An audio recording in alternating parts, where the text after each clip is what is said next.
तो आज हम पढ़ने जा रहे हैं क्लास 8 के मैथ में प्रश्नावली 8.1। पहला प्रश्न क्या है?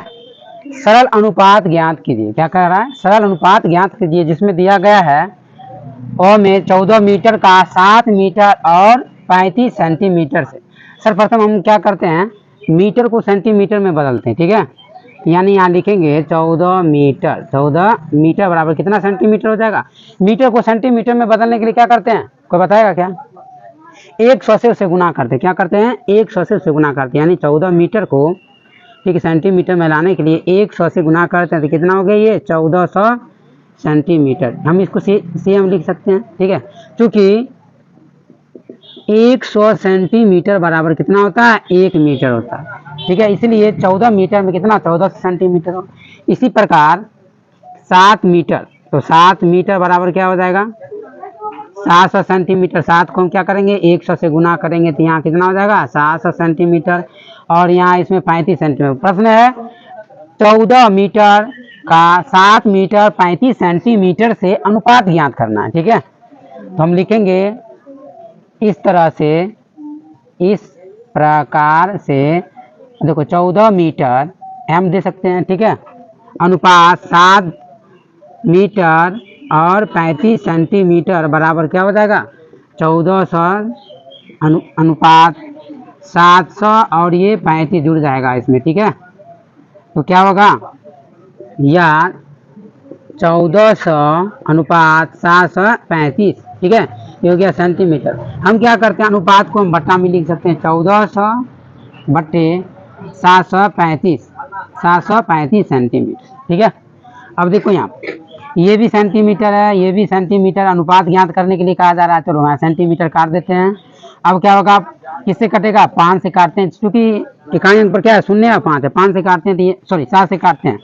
डायरेक्ट 7 गुना 14, डायरेक्ट 7 से 7 गुना 14 हो गया। ये डबल 0 हो गया। 7 एकम 7 और ये देखो 0, 7 5 35।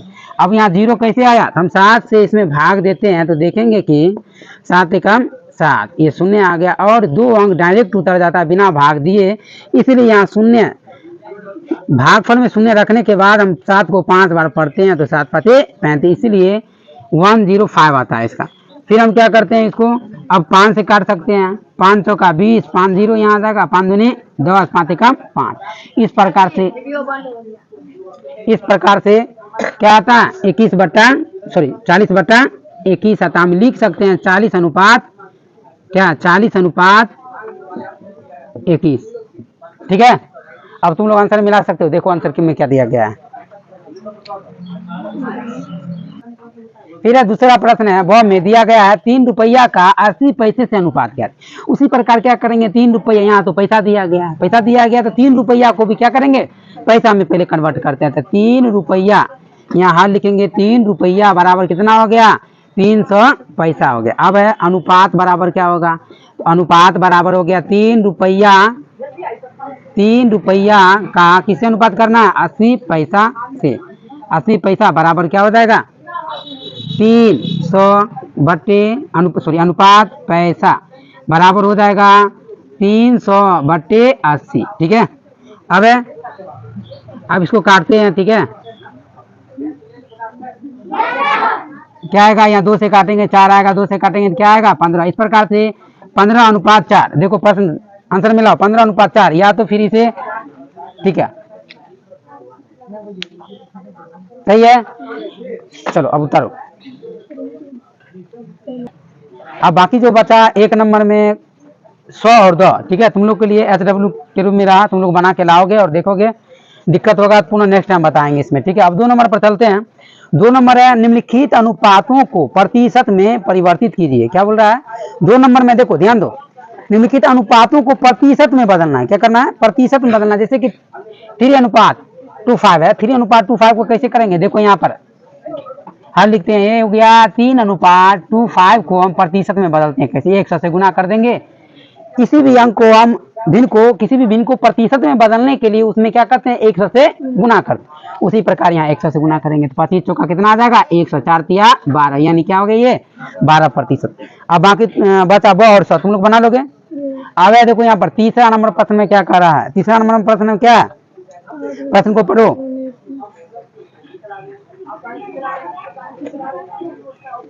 तीसरा नंबर प्रश्न है, 60 विद्यार्थियों में से 40 विद्यार्थियों को विज्ञान विषय में रुचि लगता है, ठीक है, यानी कुल विद्यार्थी कितने हैं 60, जिसमें 40% विद्यार्थियों को विज्ञान विषय रुचिकर लगता है, तो उन विद्यार्थियों की संख्या बताइए जिन्हें विज्ञान विषय में कम रुचि है, ठीक है, यानी 60 में से क्या करता है 40 स्टूडेंट यानी विद्यार्थी ऐसे हैं जो विज्ञान विषय में रुचि रखते हैं, ठीक है। यहाँ कुल विद्यार्थी कितने हैं, कुल विद्यार्थी कितने हैं 60 है, ठीक है। विज्ञान में रुचि रखने वाला विद्यार्थी, ठीक है, विज्ञान में लिखते हैं पूर्ण रूप, विज्ञान में रुचि रखने वाले विद्यार्थी कितना होगा, तो 60 देखो यहाँ 40 है, कितना है 40 है, 40% है, ठीक है, कितना है 40% किसका 60 का, कितना है 60 का, तो हम लिख सकते हैं अब इस प्रकार से, क्या लिखेंगे, तो 60 का कितना 40%, ठीक है, बराबर हो जाएगा 60 का मतलब क्या हो जाएगा गुना 40/100, ये प्रतिशत को हमने क्या किए बट्टे में बदल दिए, ठीक है, तोड़ दिए। अब ये देखो ये दोनों कट गया, समझ रहे हो, ये शून्य इससे कट गया, अब क्या 6 चौक 24 स्टूडेंट ऐसे हैं जो केवल विज्ञान में रखते हैं। अब है विज्ञान विषय में नहीं रुचि रखने वाला, विज्ञान विषय में कम रुचि रखने वाला विद्यार्थी कितने हैं, तो ये तो 24 ऐसे हैं तो विज्ञान विषय में रुचि रखते हैं, अब नहीं रखते हैं उसकी चर्चा करते हैं, तो 60 में 24 घटाते हैं तो कितना आ गया 36 हो गया। 36 ऐसे स्टूडेंट है जो विज्ञान विषय में रुचि कम रखते हैं, ठीक है, विज्ञान विषय में कम रुचि रखने वाला विद्यार्थी कितने हैं 36 है। प्रश्न क्या कह रहा था, उन विद्यार्थियों की संख्या बताइए जिन्हें विज्ञान विषय में कम रुचि है, तो यही है 36 विद्यार्थी हैं जिसे विज्ञान विषय में कम रुचि है, क्योंकि 60 में 40% ऐसे स्टूडेंट था जो विज्ञान विषय में रुचि रखता था। इस प्रकार से हमने क्या किए पता किए, तो 60 में 40% यानी कितने हुआ, तो 24 है, यानी 24 विद्यार्थी हैं विज्ञान विषय में रुचि रखता, बाकी नहीं रखता। अब देखो क्वेश्चन नंबर 4 क्या है, क्वेश्चन नंबर 4 है, किसी परीक्षा में उत्तीर्ण होने के लिए एक परीक्षार्थी को पूर्ण अंक के 33% अंक प्राप्त करने हैं, उसे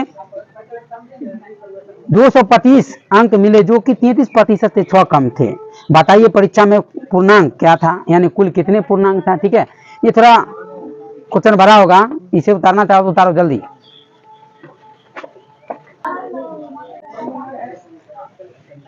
चौथा नंबर क्वेश्चन है 8.1 का चौथा नंबर क्वेश्चन क्या है, चौथा नंबर क्वेश्चन है, किसी परीक्षा में उत्तीर्ण होने के लिए एक परीक्षार्थी को पूर्णांक के 33% अंक प्राप्त करने हैं, उसे 225 अंक मिले, कितना मिले 225 अंक मिले। अब ध्यान दो कितना उसको लाना था उत्तीर्ण होने के लिए 33%, कितना लाना था, लेकिन इसने क्या लाया 225। आगे भी दिया गया जो बोल रहा है जो कि 33% से 6 कम थे, 33% से 6 कम थे, बताइए परीक्षा में पूर्णांक क्या था। अब तो वो फेल हो गया होगा। अब देखते हैं क्या थी आखिर पूर्णांक क्या था, उसने कुल पूर्णांक में से 225 लाए जो उसे 33% लाना था। क्या माना कि वह पूर्णांक बराबर कितना x, कितना है x। हाँ देखो यहाँ तो माना कि वह पूर्णांक कितना है x है। अब प्रश्न से क्या बोला था, प्रश्न से कह रहा था वो x का कितना 33%, कितना लाया 33% में कितना 6 कम, कितना है 6 कम, तो उसे मिला कितना 225। या अब देखो यहाँ पर 33x का मतलब क्या हो गया गुना हो गया 33/100, ठीक है, घटे 6 = 25। यह हो जाएगा यहाँ पर 33x/100 - 6 = कितना 225। या यहाँ पर कितना आएगा 33x, हम भिन्न का घटाव करते हैं तो यहाँ आ गया कितना 600, और ये कोना कोनी क्या करते हैं 100 से इसको गुना कर देते हैं, तो क्या ये देखो ये आ जाएगा, क्या 100 से गुना करेंगे तो ये कितना 225 है, 225/00 हो जाएगा। यहाँ पर क्या आएगा 33x बराबर ये 600 को उधर भेजते हैं, ये माइनस में है तो उधर जाएगा, क्या करेगा वो प्लस में बदल जाएगा, ठीक है। तो इस प्रकार से हमें कितना मिलता है 0 0 6 5 11 1 2 1 3, ठीक है, ये 200 सॉरी ये 23300 आता है। ये x बराबर कितना आता है, x बराबर तो ये 23100 में क्या करेगा 3 भाग करे, स्वाभाविक है दिया गया यहाँ कितना 33 है, यानी ये 11 से भाग लगेगा। देखो यहाँ पर 11 तिया 33, 11 दूनी 22, अगर 22 घटाते हैं तो इसमें तो एक बचेगा, एक पर 11 हो जाएगा, 11 का 11, ये 00 आ गया। फिर यहाँ 3 से काटते हैं, 3 7 की 00, कितना आया 7, लिखेंगे अतः वह पूर्णांक यानी पूरा अंक कितना आया 700। ठीक है, जो वह 200 700 में कितना आया था 225 लाया था। ठीक है, अब नेक्स्ट प्रश्न क्या है देखो ध्यान दो,